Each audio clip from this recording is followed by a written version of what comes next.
Historical world کے معزز دوستو، السلام علیکم۔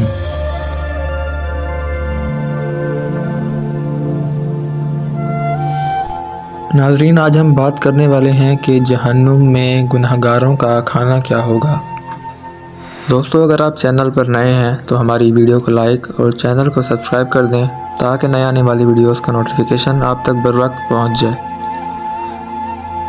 سب سے پہلی چیز ہے زقوم یعنی تھوہر۔ بدبودار، کڑوا، کانٹے دار تھوہر جہنمیوں کا کھانا ہوگا، جو جہنم کی تہہ میں اگتا ہے اور اس کے شگوفے زہریلے سانپوں کے سر جیسے ہیں۔ تھوہر کھانے کے بعد کھولتا ہوا پانی جہنمیوں کو پینے کے لیے دیا جائے گا۔ ہم نے اس درخت کو ظالموں کے لیے فتنہ بنایا ہے۔ زقوم کا وہ درخت ہے جو جہنم کی تہہ میں اگتا ہے، اس کے شگوفے ایسے ہیں جیسے سانپوں کے سر۔ جہنمی یہی کھائیں گے اور اسی سے اپنا پیٹ بھریں گے۔ کھانے کے بعد پینے کے لیے انہیں کھولتا ہوا پانی ملے گا اور اس کے بعد ان کی واپسی اسی آتش دوزخ کی طرف ہوگی۔ زقوم کا زہر پیٹ میں ایسی تکلیف دے گا جیسے کھولتا ہوا پانی جوش مار رہا ہے۔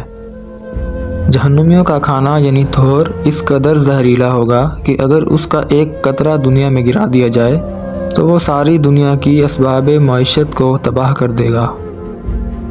حضرت عبداللہ بن عباس رضی اللہ تعالیٰ عنہ کہتے ہیں، رسول اللہ صلی اللہ علیہ وآلہ وسلم نے فرمایا، اگر تھوہر کا ایک قطرہ دنیا میں گرا دیا جائے تو ساری دنیا کے جانداروں کے اسباب زندگی یعنی خورد و نوش کی چیزیں تباہ کر دے گا۔ پھر اس شخص کا کیا حال ہوگا جس کی خوراک ہی تھوہر ہو۔ تھوہر کے علاوہ کانٹے دار گھاس اور جھاڑیاں بھی جہنمیوں کا کھانا ہوں گی، جو انتہائی زہریلی اور بدبودار ہوں گی۔ جہنمیوں کو کھولتے ہوئے چشمے کا پانی پینے کے لیے دیا جائے گا۔ کانٹے دار سوکھی گھاس کے علاوہ ان کے لیے کوئی کھانا نہ ہوگا، جو نہ موٹا کرے گا نہ بھوک مٹائے گا۔ زقوم اور گھاس کے علاوہ جہنمیوں کے جسم سے بہنے والا غلیظ اور گندہ مادہ بھی جہنمیوں کو کھانے کے طور پر دیا جائے گا۔ آج یہاں ان گنہگاروں کا کوئی غم خوار ہے نہ زخموں کے دھون کے علاوہ ان کے لیے کوئی کھانا ہے جسے ان گنہگاروں کے علاوہ کوئی دوسرا نہیں کھائے گا۔ جہنمیوں کو ایسا زہریلا، کانٹے دار اور بدبودار کھانا دیا جائے گا جو ان کے حلق سے پھنس پھنس کر نیچے اترے گا۔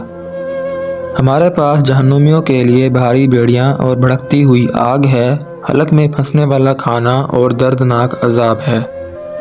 آخر میں دعا ہے کہ اللہ تعالیٰ مسلمانوں پر اپنا رحم فرمائیں اور جہنم کی آگ سے بچائیں۔ آمین۔